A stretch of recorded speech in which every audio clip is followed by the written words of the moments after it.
Hi, அனைவருக்கும் வணக்கம். இப்போ ஒரு சிம்பிளான பாவக்காய் பொரியல் செய்ய போகிறோம். எப்படி செய்யலாம் சொல்லிட்டு பார்க்கலாம். எண்ணெய் ஊற்றிக்கலாம் தேவையான அளவு.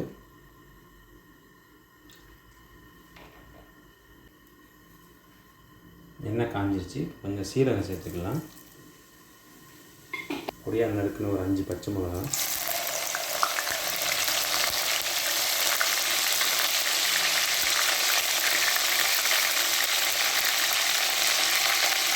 பொடியாக நறுக்குன்னு ஒரு பூண்டு,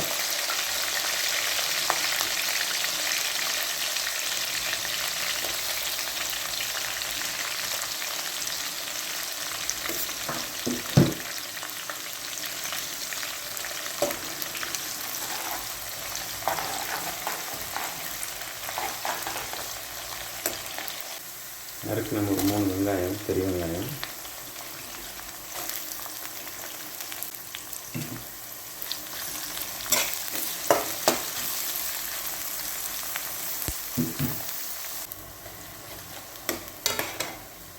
வெங்காயம் வந்து ஒரு 70% வதங்கிருச்சு. ஒரு மசாலா சேர்த்துக்கலாம். ஒரு 1/4 டீஸ்பூன் மஞ்சள் தூள், 1/2 டீஸ்பூன் மிளகாத்தூள், 1/2 டீஸ்பூன் கரம் மசாலா தூள்,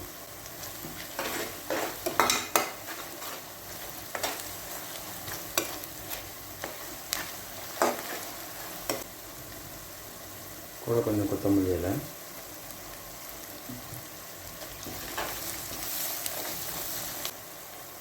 வெங்காயத்துக்கு மட்டும் தேவையான அளவு கொஞ்சமாக உப்பு, வெட்டி வச்ச பாவக்காயை சேர்த்துக்கலாம்.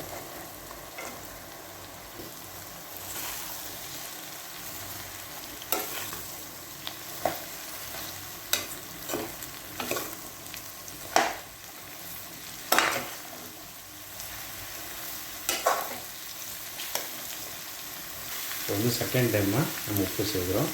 மறுபடியும் இந்த பாவக்காய்யில் கொஞ்சமாக உப்பு சேர்த்துக்கலாம். லாஸ்ட்டாக ஃபினிஷிங்கில் நம்ம ஒரு டைம் உப்பு செக் பண்ணிக்கலாம்.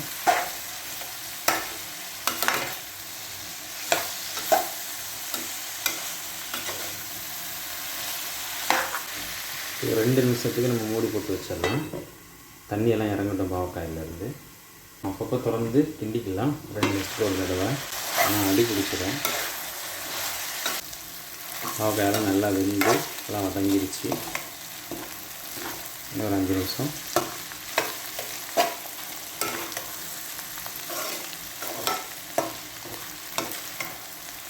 நம்ம ஆல்ரெடி 2 டைம் வந்து உப்பு சேர்த்துருக்கோம்.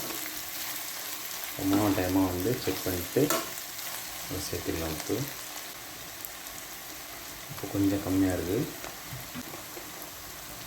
கொஞ்சமாக லாஸ்ட்டாக இந்த உப்பு வந்து நம்ம 3ஆவது டைம் சேர்க்குறோம் உப்பு. அவ்வளோதான், நம்ம பாவக்காய் பொரியல் ரெடி ஆகிடுச்சு.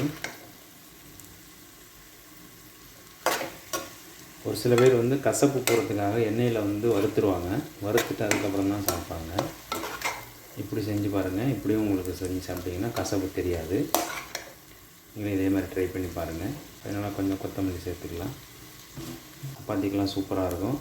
ரொட்டி சப்பாத்திக்கு அதே மாதிரி சாப்பாடு சூடாக வடித்து அதில் போட்டு அப்படியே பிசைஞ்சோட சாப்பிட்லாம். சூப்பராக இருக்கும்.